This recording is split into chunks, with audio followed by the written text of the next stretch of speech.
one of the things that I believe God is working on here in Harrisburg is to bring together all of this. I call it Messiah syndrome. What do I mean by Messiah? Bunches of people that all think that they're the only ones got that vision. And I'm going to work alone and get it done. And all I want is just for the government or somebody to send me the millions of dollars so that I can do it. And God is, no, that's not how it's done. The way I work through people and through my body, a body of believers. I work through my church. So I'm going to take all of you I have spoken this vision and this part of the vision, this part of the dream, this part of my picture for Harrisburg. I'm going to bring all of you together so that you can fulfill your part. And even understanding the part that I give y'all to fulfill ain't the whole picture for Harrisburg. It's just that I must bring those together who have that part. And so this becomes part of the peace struggle. Well, I should have called this message Peace Talks today. That's part of the peace struggle, because sometimes people don't have, quote, a peace about connecting with different people because of their bad experiences in their life. So what they'll do is they may visit an Urban Life or a Victory or a Zion Assembly or a Christ Community, and they'll see that church doing part of the vision that they got, and they get intimidated and get envious, as if though God is so small.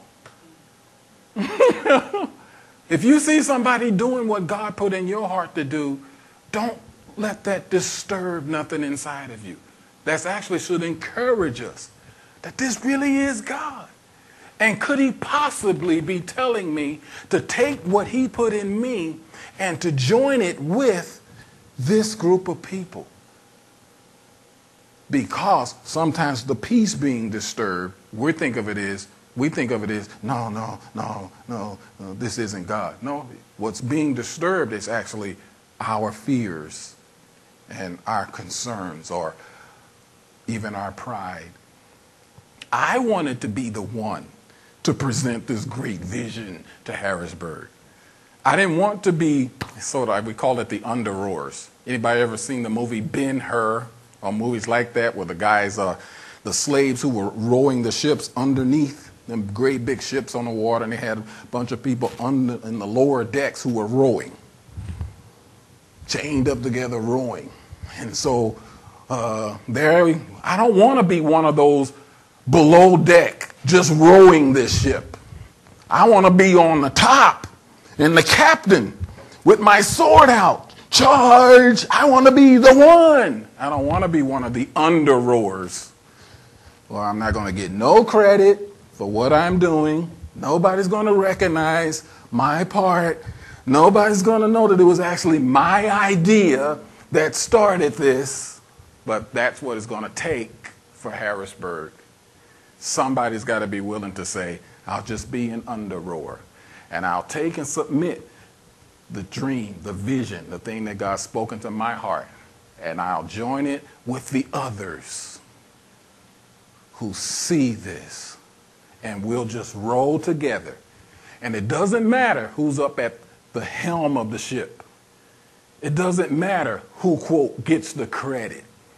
Ever think about in the Bible, talks about all the different battles that were fought. And they would say, and you hear phrases like, and Joshua won the battle at Jericho. As if though Joshua all by himself with no other men fought. But that is how it is. It's written in the name of the leader. But believe me, that leader, and more importantly, God knows the name of every single person that marched in that battle. He knows the name of every single soldier. In fact, what we have learned in our years of ministry is you really don't want to be the one at the helm of the ship unless the Lord calls you there. You really would rather just submit that's what we are. We were there for a long time in our home church. I'll just submit my idea and I'm out because I don't want nobody to know where it came from. Because when you're up and visible, the warfare is intense. The opposition is intense when you're the one out front and visible. A lot of times we've watched the movies. Boy, I didn't mean to get into all of this today. Okay, I'll follow you, Lord. You watch some of the movies, and you know how a lot of times the adventure movies, I think 2012 is one of them, you know, the world's coming to an end. And we all want to be the hero at the end of the movie. Y'all know how the movies always end. They're always got a little cut here, a little smudge of dirt there. They've been through hell and everything. Hair still in place. And at the end of the movie, they've been through everything, but everything's still in place except for a little cut, a little trickle of blood, and patches of dirt. Maybe a tear or two on their clothes. And at the end of the movie, they're celebrating and they're glad that they conquered and they won or whatever it is. But nobody wants to be, every single one of those movies, think about it, there's always somebody near the end, during the climactic point, there's always somebody who's lasted through the whole movie, and at the end, they sacrifice their life so that everybody else that's left can go ahead and, survive. And think about it. Everybody wants to be the hero at the end. The hero that gets the girl that gets the hero. But nobody wants to be the one who just before the end of the movie, they say, you go ahead, tell Mama I love her. Yeah, nobody wants to be that one who gives up their life so that, y'all go ahead, remember me. And actually, the Christian life is about being that one person. That's what the Christian life really is. It's being the one person who says, I'll be the one to give up my life, my reputation, all honor that would have come to me, all credits that would have come to me. I'll give it up so that y'all can go ahead. Because I know I'm going to be okay. Because my reward isn't here on this earth anyway.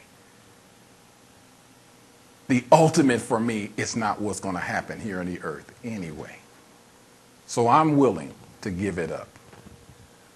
So that those who don't have a clue, they don't know yet what this is all about, y'all can go on. Talking about the peace of God. Those are the kinds of decisions that the peace of God takes you into. Peace of God is not self-survival. It's settled on, this is God. This is your will. So I'm going with that. That's the peace of God.